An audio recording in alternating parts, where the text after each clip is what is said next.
नमस्कार मेरे प्रिय भाइयों और बहनों, मैं डॉक्टर कमलाकर राउत आज के इस सत्य ज्ञान सत्र में आप सभी का हार्दिक स्वागत करता हूं। महारानी अहिल्यादेवी होलकर, इनके वास्तव्य से पावन भूमि इंदौर और महेश्वर, वहाँ पे मैं जाके आया। इतना फक्र मुझे महसूस हुआ वहाँ पे कि महाराष्ट्र के लोग जितना आदर सम्मान अहिल्यादेवी होलकर इनके बारे में करते हैं, उतना ही आदर सम्मान मध्य प्रदेश के लोग अहिल्यादेवी होलकर इनके बारे में करते हैं। अहिल्यादेवी होलकर, इनका चरित्र जब मैंने पढ़ा तो मैं प्रभावित हुआ और उनका चरित्र पढ़ते पढ़ते जो कविता मैंने लिखी, मेरे द्वारा लिखी गई, वो कविता मैं आपके सामने प्रस्तुत कर रहा हूं।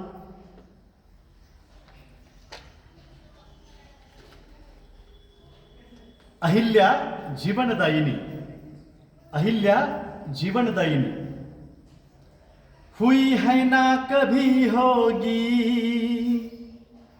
अहिल्या जैसी महारानी, हुई है ना कभी होगी अहिल्या जैसी महारानी, वीरांगना राष्ट्रमाता पुण्य भूमि है भारत की, वीरांगना राष्ट्रमाता पुण्य भूमि है भारत की, अहिल्या का जन्म हुआ महाराष्ट्र में गांव चौंडी, अहिल्या का जन्म हुआ महाराष्ट्र में गांव चौंडी, माता सुशीला सुशीला करे संस्कार जीवनी, माता सुशीला सुशीला करे संस्कार जीवनी, पिता माणकोजी शिंदे दी सिख स्वाभिमानी, पिता माणकोजी शिंदे दी सिख स्वाभिमानी, भक्ति भाव सिखा तो भी अंधश्रद्धा नहीं मानी, भक्ति भाव सिखा तो भी अंधश्रद्धा नहीं मानी, हुई है ना कभी होगी अहिल्या जैसी महारानी, वीरांगना राष्ट्रमाता पुण्य भूमि है भारत की, बुद्धिवंत थी अहिल्या पढ़ाई से हुई ज्ञानी, बुद्धिवंत थी अहिल्या पढ़ाई से हुई ज्ञानी, पति बेटा बेटी दामाद दुखों से सीखी नीति,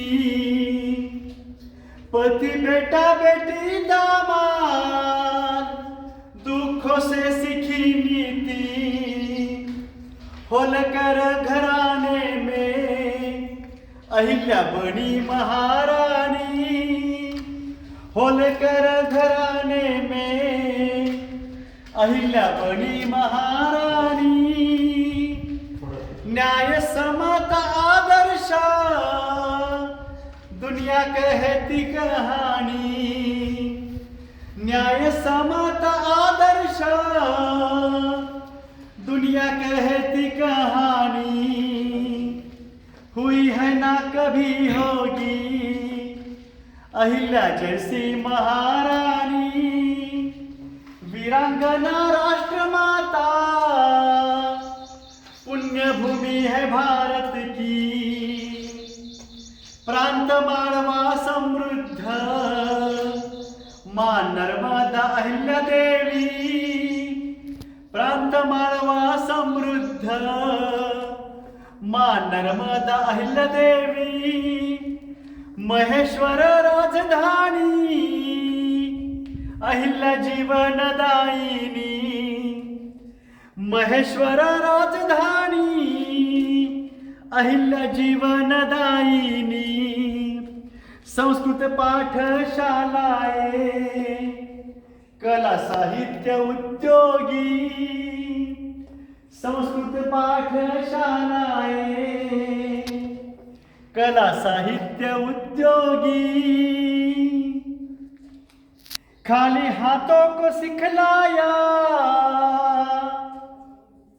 प्रसिद्ध माहेश्वर साड़ी खाली हाथों को सिखलाया प्रसिद्ध माहेश्वर साड़ी हुई है ना कभी होगी अहिल्या जैसी महारानी वीरांगना राष्ट्रमाता पुण्य भूमि है भारत की भारत के तीर्थ क्षेत्रों में नई मंदिरें बनाती भारत के तीर्थ क्षेत्रों में नई मंदिरें बनाती मंदिरों का पुनर्निर्माण जगमगाई संस्कृति मंदिरों का पुनर्निर्माण झगमगाई संस्कृति कुएं बावड़िया निर्माण प्यास युगों की बुझाई कुएं बावड़िया निर्माण प्यास युगों की बुझाई अन्न छत्र भी जलाए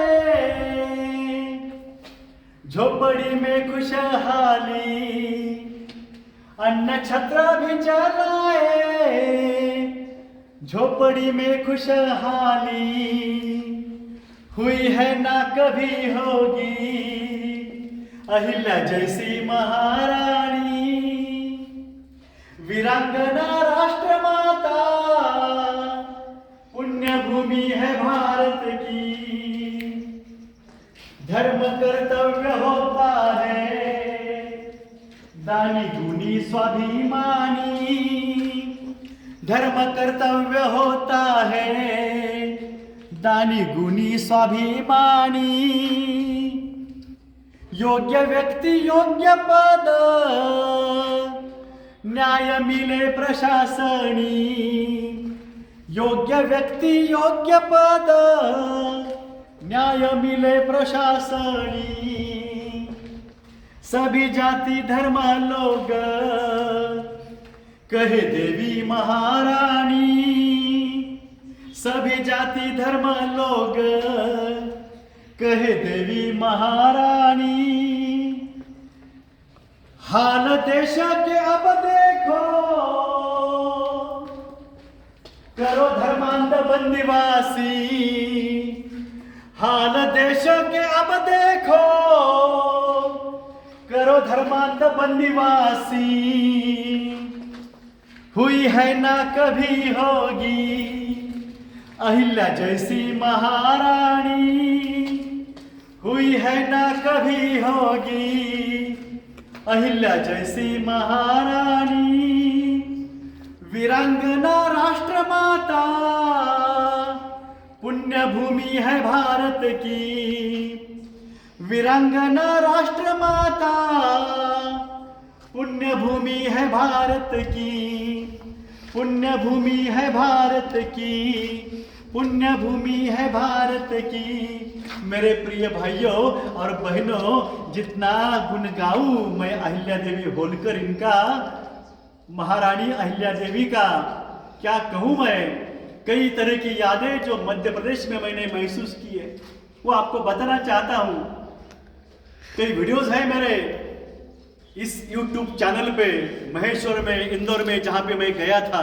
वो आप देखिएगा उनका चरित्र मैंने हिंदी में वहाँ पे प्रस्तुत किया था वो भी देखिएगा। एक याद मैं आपको बताना चाहता हूँ वो हुआ ऐसा कि महेश्वर जो है अहिल्या देवी होलकर इनकी राजधानी इंदौर जो है मालवा प्रांत जो है वहाँ पे थी अहिल्यादेवी होलकर, जिन्होंने बहुत ही अच्छा बेहतरीन श्रेष्ठ कार्य वहाँ पे कर दिखाया। 18वीं सदी में अहिल्यादेवी होलकर हमारी इस धरती पे यहाँ पे आई। हमारा भाग्य है कि अहिल्यादेवी होलकर जो है हमारे महाराष्ट्र में उनका जन्म हुआ, मध्य प्रदेश में उन्होंने कार्य किया, मालवा प्रांत में कार्य किया, मराठा साम्राज्य था वो जहाँ पे उन्होंने कार्य किया है वो याद मैं बताता हूँ। महेश्वर में मैं रुका था, वहाँ पे बाके बिहारी, बहुत ही अच्छा खाना, उससे बहुत ही अच्छे लोग वहाँ पे मैंने महसूस किए। तो वहाँ पे बैनर लगाया था अहिल्यादेवी होलकर इनका। मैंने देखा था कि अहिल्यादेवी होलकर इनका जो स्टैच्यू है वो नर्मदा मैया के वहाँ पे किनारे पे वहाँ पे था। कुछ कारणवश वहाँ से वो पुतला जो है हटाया गया था, तो वहाँ का वो पुराना वो स्टैच्यू का वो बैनर वहाँ पे लगाया था वहाँ पे। तो मैंने पूछा भाई साहब, यह अहिल्यादेवी का पुतला स्टैच्यू आप कहाँ पे है? वो बोले क्या कहा आपने? मैंने कहा अहिल्यादेवी इनका जो स्टैच्यू है, पुतला है, वो आप कहाँ पे है? वो गुस्से में आए और मुझे बोलने लगे। क्या बोले आप? पुतला बोले? देवी है, देवी, वो अहिल्या देवी है, हम उनको देवी कहते हैं, आपने उनको पुतला कैसे कहा? गुनाह किया है आपने। मैंने कहा सचमुच मुझसे गुनाह हुआ है, क्योंकि अहिल्या देवी देवी ही थी, महारानी थी। इतना आदर सम्मान मध्य प्रदेश के लोग आप अहिल्यादेवी होलकर इनका करते हैं। बहुत फक्र मुझे महसूस हुआ, बहुत अच्छा लगा। आप सभी अच्छे लोग हैं, अच्छे पक्ष के साथ आप रहो। क्या हुआ है वहाँ पे आरएसएस ने और बीजेपी ने, जिनके सिकंजे में वहाँ के मुख्यमंत्री हैं, वहाँ पे क्या हो रहा है? हर दिन आतंक है, हर दिन दुर्घटना है, कई लोगों की मौत वहाँ पे ठहरा के हो रही है। मेरे प्रिय भाई और बहनों, आपको अखिल भारतीय राष्ट्रीय कांग्रेस पक्ष के साथ इसलिए चलना पड़ेगा क्योंकि अखिल भारतीय राष्ट्रीय कांग्रेस पक्ष जो है वो सबसे बड़ा, ऊंचा और राष्ट्रीय पक्ष है। दुनिया में सबसे बड़ा और ऊंचा राष्ट्रीय पक्ष जो है अखिल भारतीय राष्ट्रीय कांग्रेस पक्ष है। मैं कांग्रेस का प्रवक्ता नहीं हूं, मैं अध्यापक हूं, मेरी मर्यादा है, मुझे पता है, लेकिन मानवता जो है वो हमको महसूस करनी है। सुख चाहिए, सुरक्षितता चाहिए, तो हमको अखिल भारतीय राष्ट्रीय कांग्रेस पक्ष के साथ ही हमको चलना पड़ेगा। अखिल भारतीय राष्ट्रीय कांग्रेस पक्ष ने हमको स्वतंत्रता दिलाई है। अखिल भारतीय राष्ट्रीय कांग्रेस पक्ष ने कई महापुरुषों का निर्माण किया है और देश को स्वतंत्रता मिलने के बाद जो भी अच्छा हुआ है, जो भी विकास हुआ है देश में, जो भी शासकीय प्रशासकीय संस्थाएं यहाँ पे स्थापन हुई है, जो देश का विकास हम देखते हैं वो अखिल भारतीय राष्ट्रीय कांग्रेस पक्ष ने की है। और कुछ नहीं कहना चाहता मैं, हमको फिर सभी महापुरुषों को, महामानवों को याद करना पड़ेगा। अहिल्यादेवी होलकर इनका चरित्र हमको फिर से पढ़ना पड़ेगा। लोकमान्य तिलक हो, महात्मा गांधी हो, पंडित नेहरू हो, सरदार वल्लभ भाई पटेल हो, मौलाना आज़ाद हो, डॉक्टर बाबा साहेब अम्बेडकर हो, सभी महापुरुष, उनको हम याद करते रहे। आप सभी को मैं जय मानवता, जय जगत कहता हूँ कि हम इंसान हैं, हमें इंसान बन के रहना है। आप सभी को हार्दिक शुभकामना। जय मानवता, जय जगत। सत्यमेव जयते, सत्यमेव जयते।